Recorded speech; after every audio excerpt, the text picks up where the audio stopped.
Dzień dobry, assalamu alaikum, ciao, konnichiwa, bonjour, hola, good morning, good morning, good morning. This is Ken at 10. Welcome to the show. How are you? I hope you're doing well today. Just coming on today to just drop in really as I usually do. Hope you're doing well. Here in Southwest London, the weather is kind of chilly. I know some people watch internationally and they're sat there in the sunshine. Well, here in South London, it's not cold, but it's not hot either. The sun's not out. It's a little bit grey, no rain, so we can't complain. Apart from that, a couple of things happening. We've got the budget this week, the mini budget, which will be really interesting for property, particularly because we already know it's been leaked ahead that there's going to be a stamp duty announcement. Now, stamp duty announcements can make a massive difference in terms of property. And depending on what that announcement is, none of us really know yet. It could have a huge effect and a huge impact on the market going forward, depending on what they announce, where the deadlines are. You know, the one that I remember as the biggest one was back in the late 80s when they announced a thing called double MIRAS was to be withdrawn. This is where tax relief at the time, there was tax relief on mortgages, and they did away with that. And there was an August 1988 deadline, I think it was, where they said that if you can buy the property before that point, you can double your tax relief, which meant a significant amount of money. So many people, including myself, took advantage and bought just ahead of that deadline in order to take advantage of that tax incentive. In fact, what happened was interest rates went up massively and the market tumbled. So really different circumstances back then, though, because some real interest rate levels were hitting 15% with the base rate going as high as 11. So different times. But nonetheless, good news and bad news. Stamp duty announcement this week, likely to be good news, likely to be wanting to keep the market going, likely to be wanting the economy to power forward. And of course, housing does that. Really important and critical part of the UK economy. So in terms of that, what would I like to see? Well, I'd like to see stamp duty abolished for pensioners. Why? Because a lot of pensioners sit in very large properties. They rattle around, families long since left. And when they look at the alternatives and they look at the stamp duty they've got to pay to move into those alternatives, it's a disincentive. And what we need to do is incentivize those people out of the family home so they can free them up for young people with the families that are currently stuck in flats. That would help with the supply of properties generally.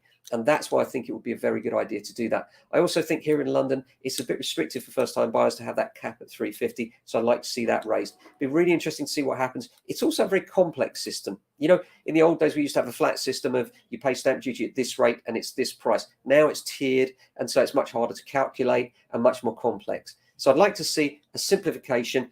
Do I think they'll abolish it? Not a chance. Why? Because it's the easiest tax in the world to collect. All they do is wait for the checks to arrive.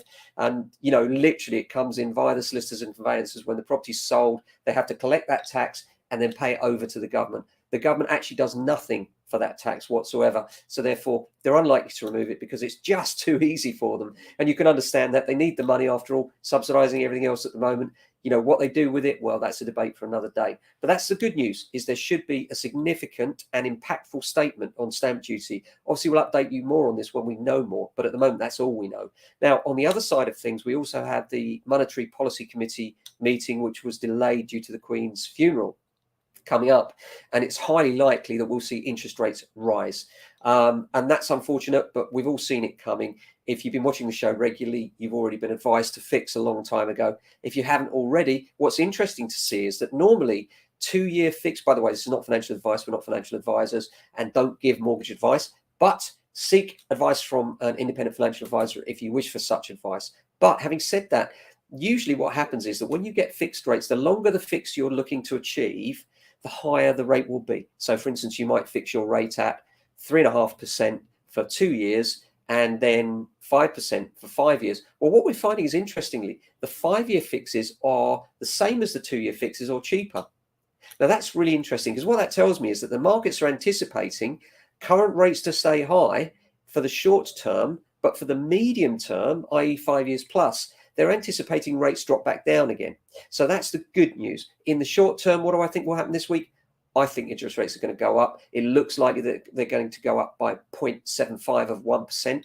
And we got used to it now, haven't we? We're becoming numb to it. But that's what I expect will happen on Thursday. And then really interested to see what happens in the mini budget. I know a lot of it's been trailed ahead, but we don't know the meat on the bone. We don't know the detail yet. The more we know, the more you'll know. And we will keep you in the loop right here at Ken at 10. And of course, on the regular podcast. And we'll do some more about that as soon as we hear more. So thanks very much for watching. Hope you have a great day today. Here in Southwest London, the property market is still busy. Still got offers coming in. It's still a really busy time. So if you're thinking of selling, could be a good time to come along. If you're thinking of renting, it's nuts out there. Loads of tenants, not much property. So do get in touch and we can discuss that with you as well.